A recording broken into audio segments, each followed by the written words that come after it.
बिस्मिल्लाहिर्रहमानिर्रहीम।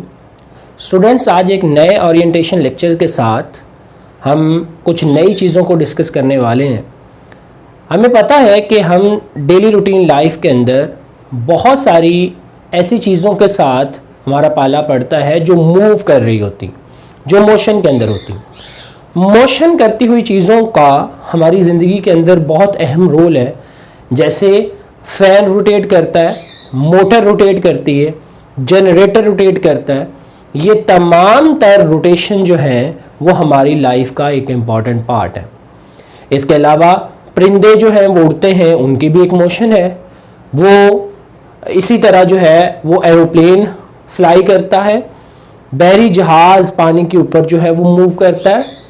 इसके अलावा बेटे हम अगर ऑब्ज़र्व करें तो हमारी जो गाड़ियां हैं वो भी एक जगह से दूसरी जगह तक मूव करती हैं। इन तमाम तर मोशंस को अगर हम रूटीन लाइफ के अंदर स्टडी करें तो इन मोशन का हमारी लाइफ के अंदर एक बहुत इम्पॉर्टेंट रोल है। फिज़िक्स की वो ब्रांच जो इन तमाम तर चीज़ों को हमारे साथ डील करवाती है और हम फिज़िक्स के अंदर इन मोशंस को डिस्कस करते हैं, फिज़िक्स की वो ब्रांच काइनेमेटिक्स कहलाती है। काइनेमेटिक्स अंग्रेज़ी ज़ुबान का लफ्ज़ है जो कि माखूज़ किया गया है ग्रीक वर्ड या यूनानी लफ्ज़ काइनेसिस से। काइनेसिस का मतलब हरकत होता है। तो काइनेमेटिक्स के अंदर हम फिज़िक्स की ये वो ब्रांच है जिसके अंदर हम चीज़ों को हरकत के अंदर स्टडी करेंगे, उनकी मोशन को स्टडी करेंगे। अब चीज़ों की मोशन को स्टडी करने वाली ब्रांच का नाम काइनेमेटिक्स है। काइनेमेटिक्स के अंदर हम बहुत सारे इंपॉर्टेंट कॉन्सेप्ट जो हैं वो डिस्कस करने वाले हैं आज के लेक्चर के अंदर, जिसमें हम डिस्प्लेसमेंट को डिस्कस करेंगे। नंबर 1,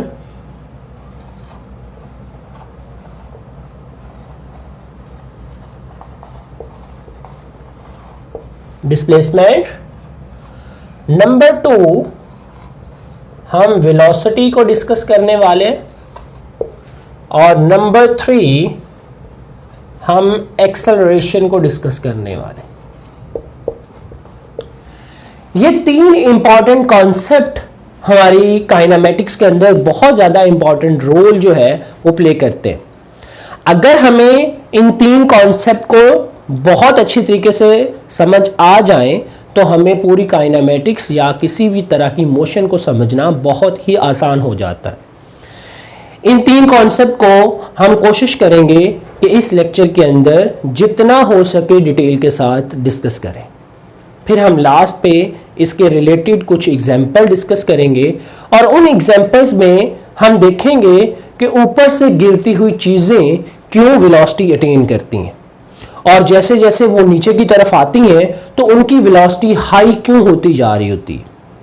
फिर बेटे हम इसके अंदर एक और एग्जाम्पल डिस्कस करेंगे कि जब एक क्रिकेट बॉल फास्ट बॉलर करवाता है तो बैट्समैन उसको उसके यॉर्कर को स्टॉप करने के लिए कितनी फोर्स जो है वो लगा रहा होता है, उस फोर्स को भी हम डील करेंगे।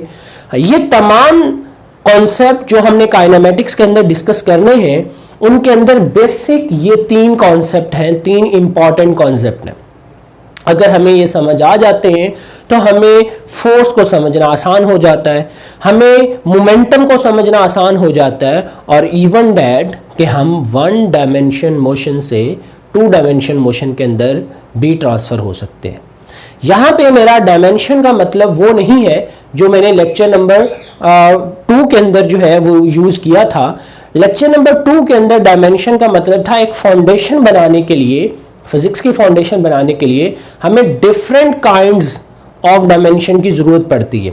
उन डायमेंशन के अंदर कौन कौन सी चीज़ें होती हैं, उन डायमेंशंस के अंदर हमारे पास ज़रूरत हमें पड़ती है कि हम टाइम, मैस और जो हमारे पास तीसरी इंपॉर्टेंट लेंथ, इन डायमेंशन की बात करते हैं।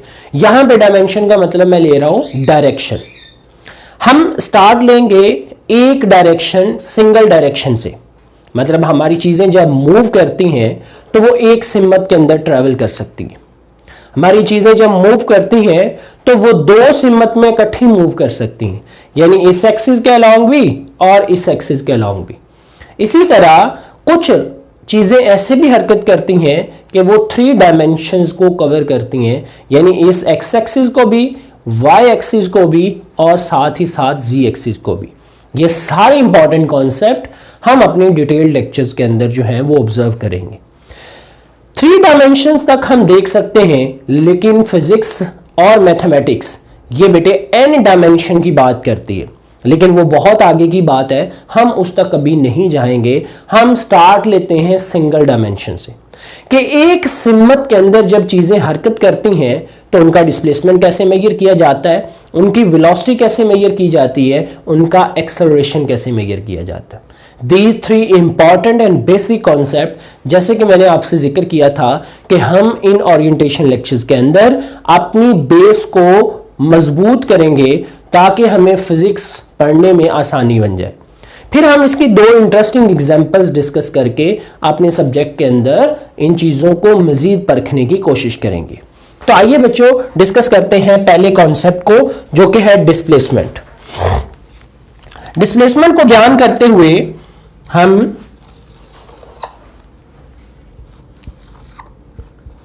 डिस्प्लेसमेंट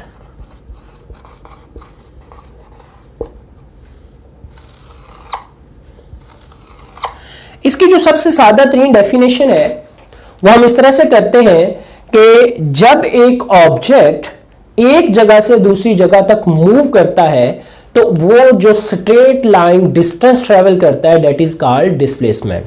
तो हम इसको लिखते हैं डेफिनेशन को, the shortest, straight line distance हमेशा शॉर्टेस्ट होता है, the straight line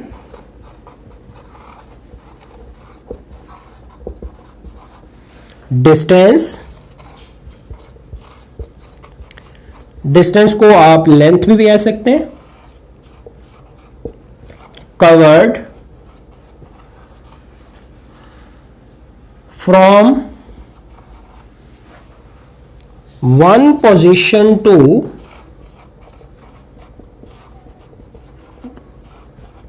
another during motion.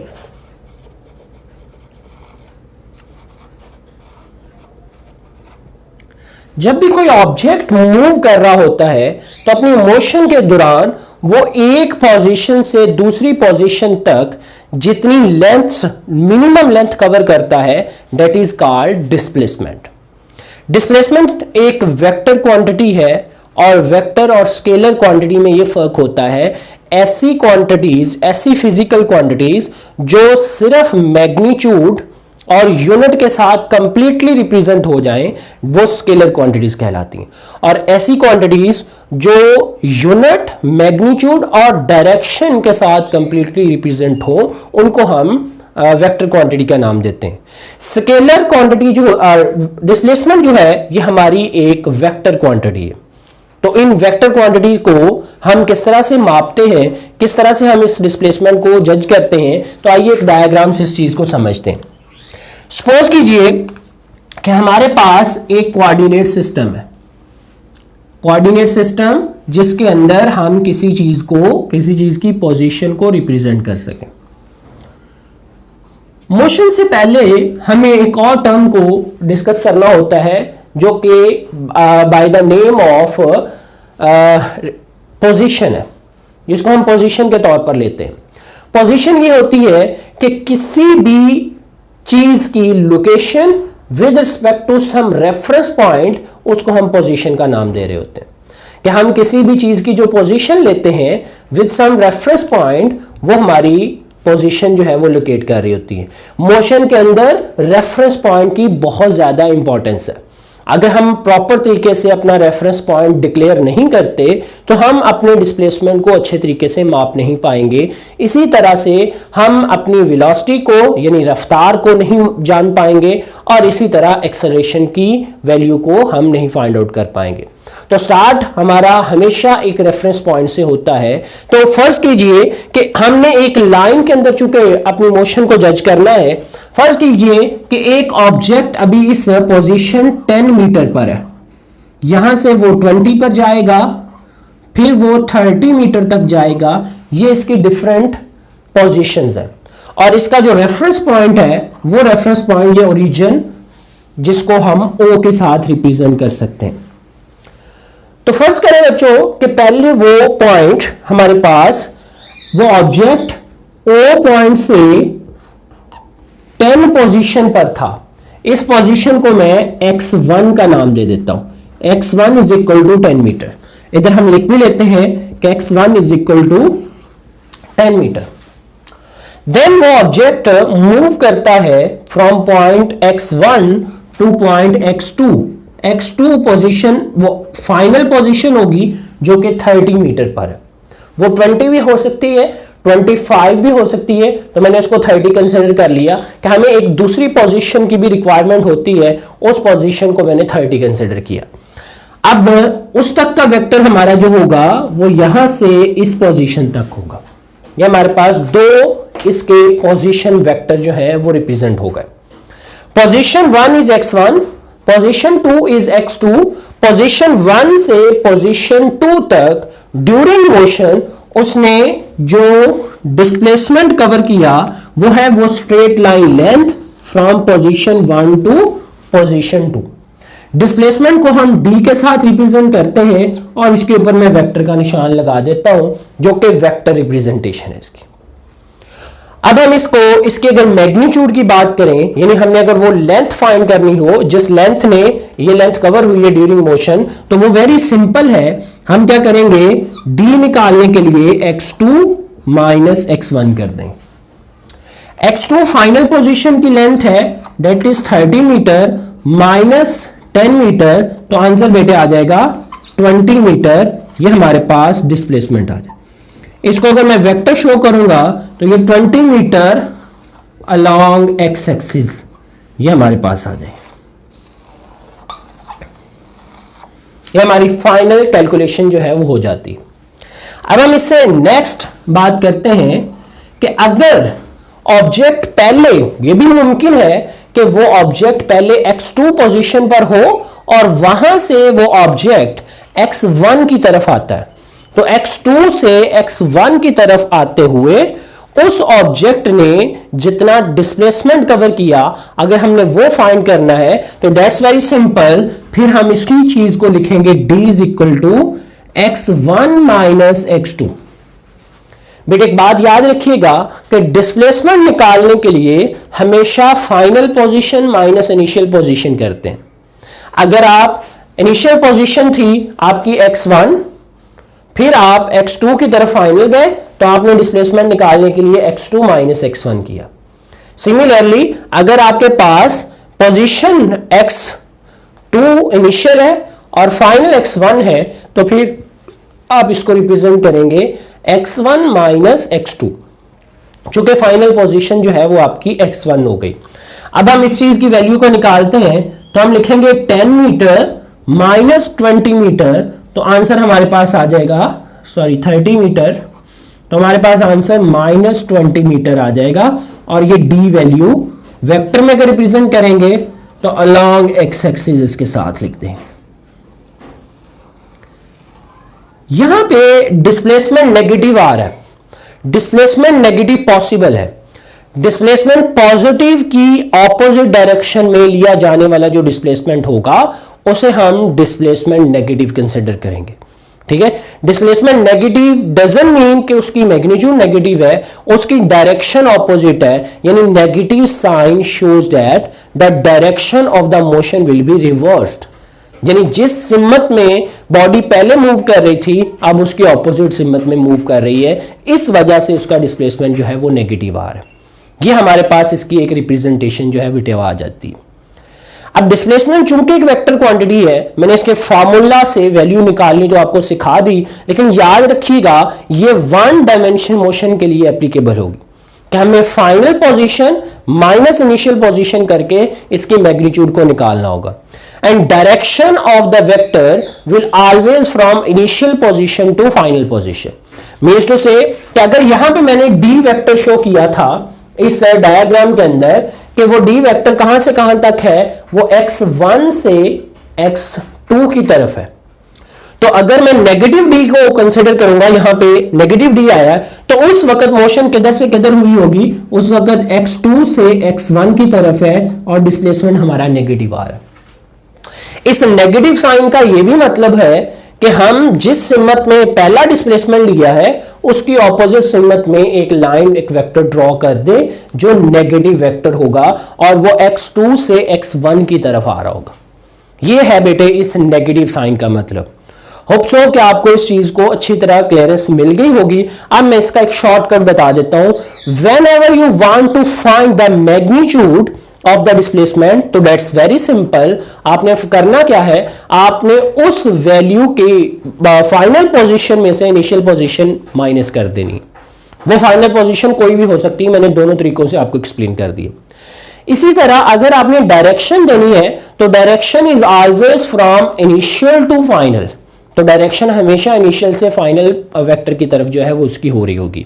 तो displacement is measured in meter, चूंकि ये लेंथ है तो इसका यूनिट मीटर होगा। इसकी डायरेक्शन भी बता दी और इसकी मैग्नीट्यूड निकालने का तरीका भी बता दी। अब हम इससे अगली क्वांटिटी की तरफ चलते हैं जो कि है वेलोसिटी।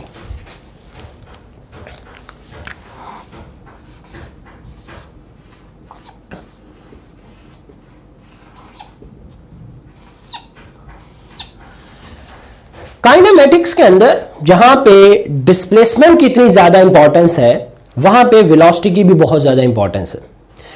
डिस्प्लेसमेंट हमें बताता है कि मोशन के दौरान जो पोजीशन चेंज हुई है इनिशियल से फाइनल की तरफ, वो कितनी लेंथ कवर करके हुई है। इसी तरह वेलोसिटी हमें बताती है कि वो जो डिस्टेंस या डिस्प्लेसमेंट की कवरेज है विद रिस्पेक्ट टू टाइम, वो है वेलोसिटी, यानी जिसको हम रफ्तार कह सकते हैं। मोशन के अंदर जहां पे ये चीज बहुत ज्यादा इंपॉर्टेंट होती है कि ड्यूरिंग मोशन कितनी लेंथ कवर हुई, वहां पर ये चीज भी ज्यादा इंपॉर्टेंट है। इसकी भी एक मायने है, इसकी भी एक मीनिंग है कि वो कितनी रफ्तार के साथ मूव कर रही थी चीज। डेफिनेटली जो चीजें ज्यादा तेजी के साथ, ज्यादा रफ्तार के साथ मूव कर रही होंगी, उन चीजों को कम टाइम लगेगा वो एक लेंथ कवर करने के लिए। लेकिन जो चीजें कम रफ्तार के साथ मूव कर रही होंगी, उनको वही लेंथ कवर करते हुए ज्यादा टाइम लग रहा होगा। ठीक है, ये चीज है रफ्तार की इंपॉर्टेंस। कि आप किसी मसलन आपने अगर 5 किलोमीटर एक कार के ऊपर ट्रेवल करना है और 5 किलोमीटर आपने मोटर बाइक के ऊपर ट्रैवल करना है, तो दोनों की रफ्तार के अंदर एक मेजर डिफरेंस होगा जिसकी वजह से वो इफेक्ट टाइम पर आएगा। यानी वही 5 किलोमीटर अगर मोटर बाइक कवर करेगी तो it takes much longer time as compare to car. ये है रफ्तार, ये है वेलोसिटी। अब हम इस वेलोसिटी की एवरेज वैल्यू, चूंकि जब चीजें मूव करती हैं तो उसकी मोशन के दौरान वो डिफरेंट टाइम के अंदर डिफरेंट डिस्टेंस ट्रैवल कर रही होती है। मतलब कभी उन गाड़ियों को रोकना पड़ता है, कभी उनको रफ्तार तेज करनी पड़ती है, तो इस वजह से हमारी वेलोसिटी चेंज हो जाती है। वहां पे हम एक कॉन्सेप्ट इंट्रोड्यूस करते हैं, that is average velocity.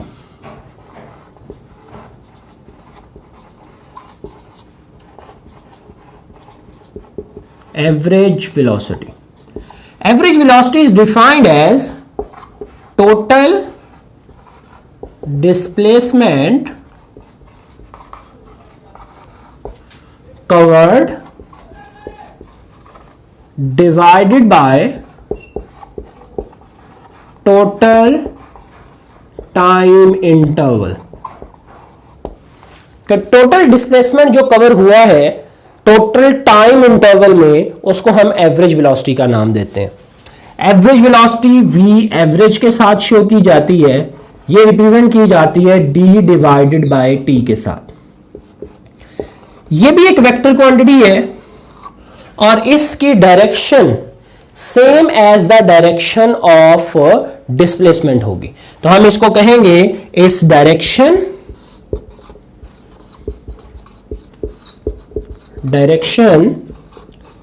Same as direction of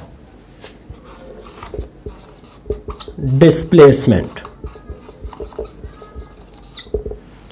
अगर हम इसके एसआई यूनिट की बात करें, यानी हम इसको किस यूनिट सिस्टम के अंदर मेजर करेंगे, तो अगर हम इसको एसआई यूनिट सिस्टम के अंदर मेजर करें तो वेलोसिटी का जो एसआई यूनिट होगा that is metre per second.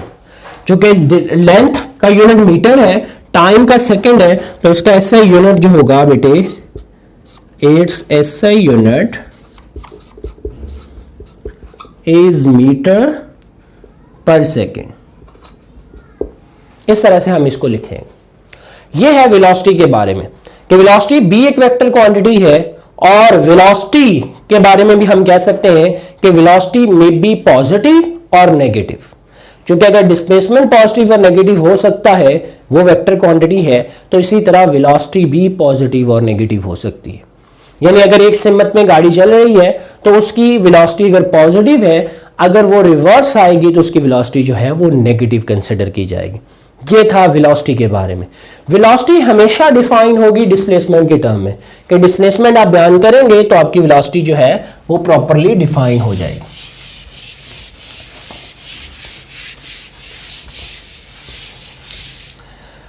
बच्चों, काइनेमेटिक्स हमें मोशन के बारे में कंप्लीट इंफॉर्मेशन जो है इस सब्जेक्ट में हमें मिलती है, लेकिन काइनेमेटिक्स के अंदर हम बहुत सारी चीज़ें जो हैं वो इस तरीके से भी सीखते हैं कि हमारी कॉमन सेंस भी उसमें काम आ रही होती है। मतलब इसके कोई जो डेफिनेट रूल्स हैं, हमें उसको एज इट इज जो है वो याद करने की ज़रूरत नहीं होती। हमें कुछ कॉमन सेंस के प्रॉब्लम जो है वो अपने जहन में बिठाते हुए हमें इन चीज़ों को अच्छे तरीके से याद कर लेना होता है। हमेशा रूल्स को, खास तौर पर काइनेमेटिक्स के रूल्स को, क्योंकि अगर आपको मोशन के कॉन्सेप्ट अच्छे तरीके से समझ आ जाते हैं तो आपको बहुत सारी चीज़ें फिजिक्स में आसान लगने लग जाती हैं। तो इसके लिए मैं सजेस्ट करूंगा कि आप अपनी कॉमन सेंस को भी हमेशा प्रेजेंट रखें और सोचा करें चीज़ों को कि ऐसे क्यों होती हैं। इनमें एक्सेलरेशन अब देखते हैं कि एक्सेलरेशन क्या है। एक्सेलरेशन की डेफिनेशन हम किस तरह से करते हैं।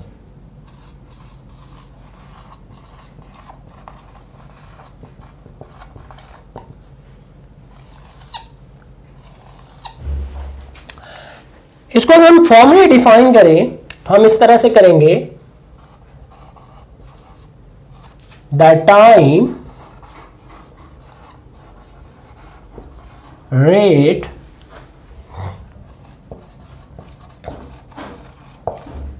change in velocity is known as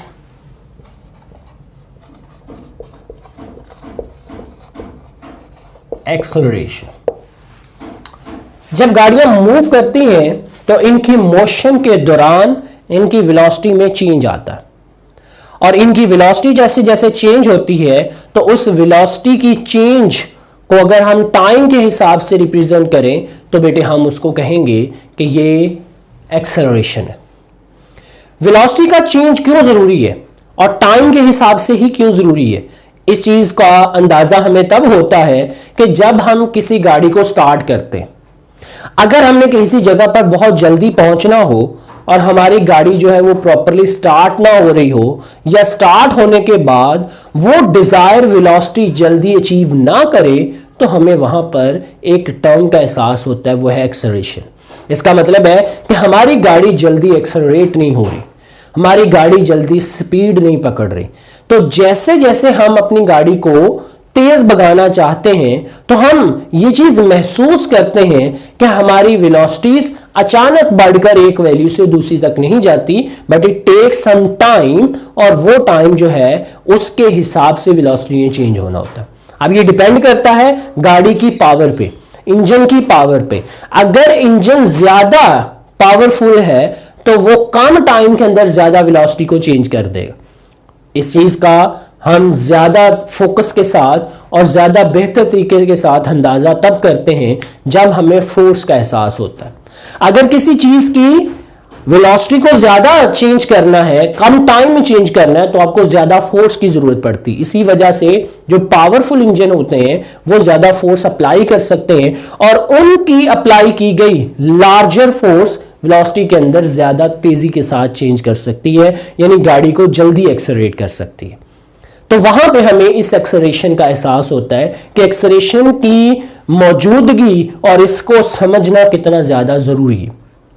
बात करते हैं कि हम गाड़ियों को मूव करते हैं, चलाते हैं, तो इस मोशन के दौरान हमारी वेलोसिटी डिफरेंट तरीके से डिफरेंट टाइम में चेंज होती है।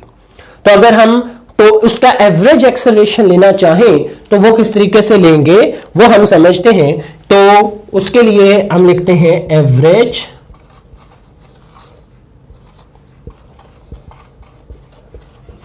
एक्सेलरेशन,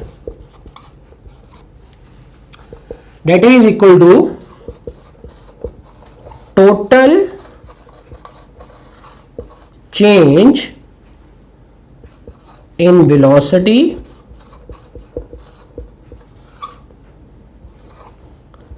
divided by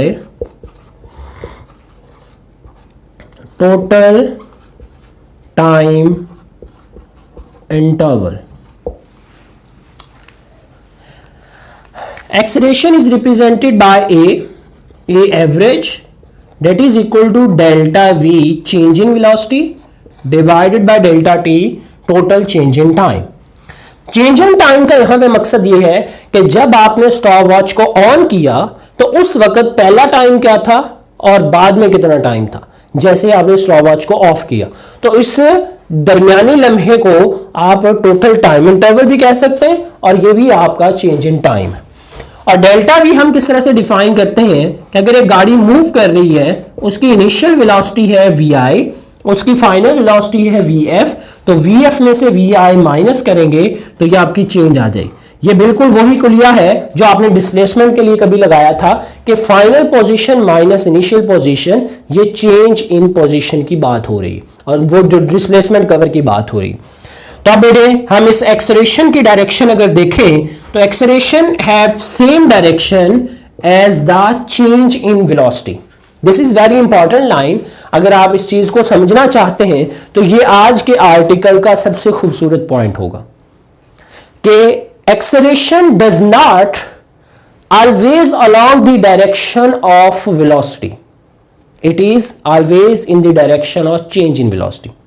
अब चेंज इन वेलोसिटी की बात किस तरह से मैं कह रहा हूं, चेंज इन वेलोसिटी वेलोसिटी की सिमत में भी हो सकती है और वेलोसिटी के ऑपोजिट सिमत में भी हो सकती है। इसी तरह एक्सेलरेशन वो वेलोसिटी की सिमत में भी हो सकता है और वेलोसिटी की ऑपोजिट सिमत में भी हो सकता है। इसको एक खूबसूरत एग्जांपल के साथ समझते हैं। सपोज कीजिए बेटे कि आप एक कार को ड्राइव कर रहे हैं, कार एक इनिशियल वेलोसिटी के साथ मूव कर रही थी। जैसे ही आपने उस गाड़ी के एक्सेलरेटर के ऊपर पांव रखा तो क्या हुआ होगा, उस गाड़ी की वेलोसिटी बढ़ गई हो गई, इंक्रीज हो गई होगी। तो आपको पता है कि जो डायरेक्शन होती है वो हमेशा इनिशियल से फाइनल की तरफ दी जाती है।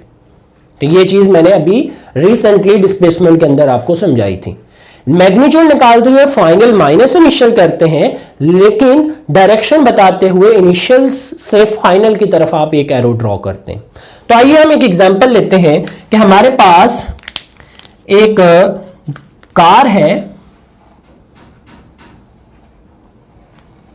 इस तरीके की, ये पुराने जमाने की है, इस तरह से इस तरह नजर आ रही। ये गाड़ी जा रही थी विद वेलोसिटी वी आई और इस विंडो में आप बैठे हुए थे और आपने इसके एक्सेलरेटर के ऊपर पांव रख दिया। जैसे आप इसके एक्सेलरेटर के ऊपर पांव रखेंगे तो इसकी वेलोसिटी इंक्रीज होकर वी एफ हो जाएगी। वी आई की निस्बत वी एफ का वेक्टर जो है वो ज्यादा लेंथ वाला है। तो अगर हम इसकी नेट चेंज को देखें तो इनिशियल वी आई से वी एफ की तरफ ये डेल्टा वी की डायरेक्शन है, यानी इतना वेलोसिटी वेक्टर जो है वो आपका चेंज हुआ है। तो डेल्टा वी की सिमत में एक्सेलरेशन होता है, तो फिर हम एक्सेलरेशन की डायरेक्शन अगर बयान करें तो एक्सेलरेशन की डायरेक्शन है इसी सिमत में जिस सिमत में वेलोसिटी वी आई और वी एफ है। इसका मतलब है कि जब गाड़ी एक्सेलरेट होती है, यानी जब उसकी वेलोसिटी बढ़ रही होती है, तब आपकी एक्सेलरेशन और velocity both are in same direction. लेकिन अगर आप वहीं पे ब्रेक अप्लाई करते हैं तो वो केस नंबर 2 हम डिस्कस करते हैं, इससे अलग होगा।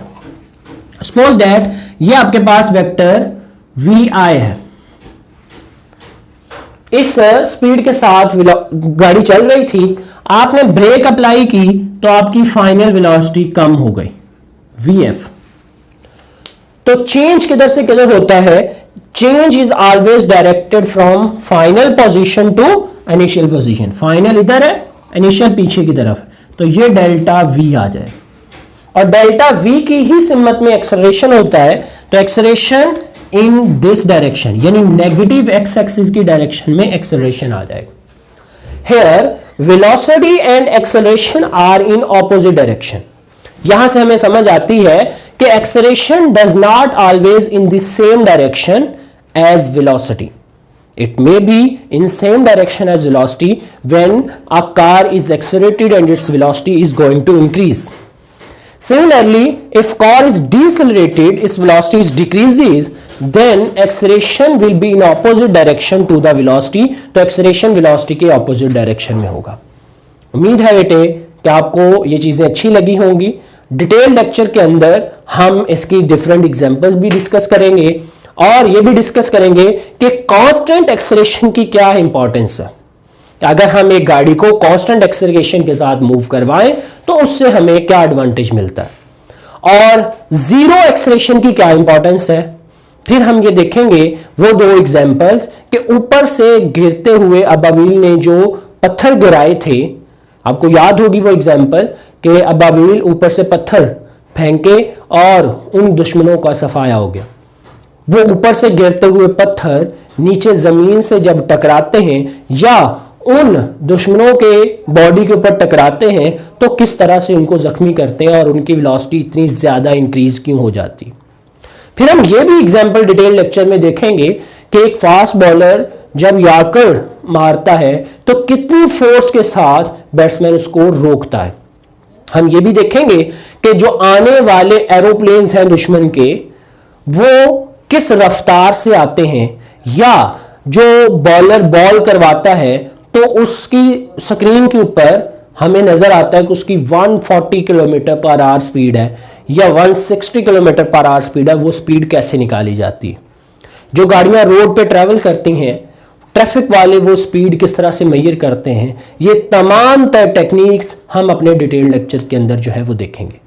उम्मीद है कि आपको आज के कॉन्सेप्ट थोड़े बेहतर लगे होंगे, अपने मैटर के कॉन्सेप्ट को बेहतर करने में आज का लेक्चर आपकी हेल्प करता होगा, और ये वाले कॉन्सेप्ट इंशाल्लाह आपके जो है वो डिटेल लेक्चर में बहुत ज़्यादा काम आने वाले हैं। उम्मीद है कि आपने एंजॉय किया होगा। Hope so. मिलते हैं नेक्स्ट लेक्चर के साथ। अल्लाह हाफिज़।